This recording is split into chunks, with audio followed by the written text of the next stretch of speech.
Hi, I'm Chandler Klebs, and I just have another rant that I have to say here. When people redefine words that are understood to mean one thing, and then they change the meaning to mean something entirely different, I find that incredibly dishonest. It's like when compatibilists change the definition of free will to something else that's not what the debate's about, such as they say, oh, free will is simply the ability to do what you want or to respond in your environment in desirable ways or something like that. They redefine free will as something that obviously can be done, that it does exist, but then they try to say that that's what free will is and it doesn't conflict with determinism. Well, of course it doesn't conflict with determinism or indeterminism because they've redefined it as to something that we know exists.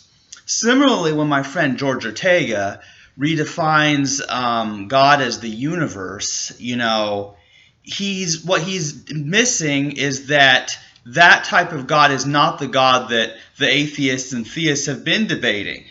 Now, here's the deal now. If God is the universe, as George Ortega says, well, see, what he had to do is he had to drop the omnibenevolent attribute attributed to God, which is interesting. The omnipotent, omniscient, omnipresent, omnibenevolent, we've talked about that in the podcasts. Somebody has to drop one of the omnis in order to make something make sense. So what George has done is he's dropped the omnibenevolence part, and he redefines omnipotence in a strange way. But here's what's interesting. Other people have other solutions. For example, my mom, she doesn't believe God is omnipotent or all powerful, but she believes God is all good, but he just is helpless and can't stop the evil that humans do. So that's another way that people, change the meaning of God. And so that's another thing. But people don't just do that with free will and God. They do it with like the word gay. Gay meant happy, now it means homosexual. And for example, sex used to mean something. It used to mean what a man and a woman do that creates a baby, But now people have redefined sex to include anal sex and oral sex and all these other things that they call sex, but that are nothing like the original meaning of sex. I'm pretty sure that's what people meant by sex before, people came up with this new stuff. And I could be wrong at that, but the point is redefining words is dishonest, because your intentions may be good, but you're redefining words in such a way. So let's say, for example, somebody redefines the word vegan, or something like that. Or here's a good one. Let's suppose somebody redefines the word vegetarian as somebody who eats 3 vegetables a day. If they redefine it, well, yeah, sure, that kind of makes sense. Vegetarian sounds like someone who eats vegetables, but a vegetarian means somebody who doesn't eat meat. They eat vegetation, they eat vegetables and fruits and stuff, but it means they don't eat meat, and vegan means someone who doesn't eat all animal products. If you change the meaning of these words to a different definition, then you confuse everyone, and I think that's the real concern I have. When compatibilists redefine free will, and when George Ortega redefines God as the universe, or my mom, redefines God as a person that she knows but doesn't have the power of the God of the Bible, yet she calls herself a Christian. I mean, these things are unclear and maybe more clarification is needed. But see, from my perception, it looks dishonest. It looks like these people are confusing people by redefining words and playing these word games.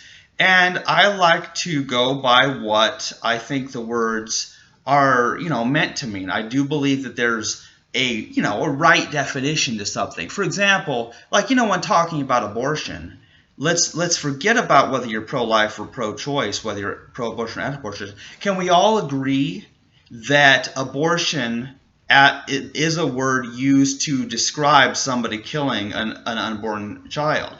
That's what it is. If somebody redefines the word abortion to be the name of a certain food. Like, let's say that you really like cantaloupe, okay? And somebody defines abortion as cantaloupe and says that cantaloupe and abortion are synonymous. Well, that would mean that I like abortion because I like cantaloupe. And if cantaloupe and abortion are the same thing, well, then yeah, then that means you like abortion. But that's not what people mean when they're talking about the word abortion. So we got to be careful with our words, because a misunderstanding of words can lead to so much confusion and often violence too, and all sorts of death and war when people are confused, So I think that by changing the definition of words to something that the majority of people don't use that word as that thing, when you change a commonly understood word, you are encouraging bloodshed. And that's why I challenge it. It's not that I care so much about people's beliefs. I do, to the effect it affects their behavior and makes them violent or something. But I disagree with the use of the word free will to just mean doing what you want. I don't believe that God should be used as a synonym for the universe, because it's a very different thing. The gods people believe in are not the universe. I don't think you should describe a vegetarian as something other than its true meaning, which is somebody who doesn't eat meat, And I think that the word abortion shouldn't be used to describe cantaloupe. So I hope everything I just said makes sense. I just need to have my rant there, so excuse me for that. Hope you enjoyed this video anyway, but I just felt like it needed to be said. You're encouraging bloodshed when you change the definition of these words, because you will confuse people and people will get mad.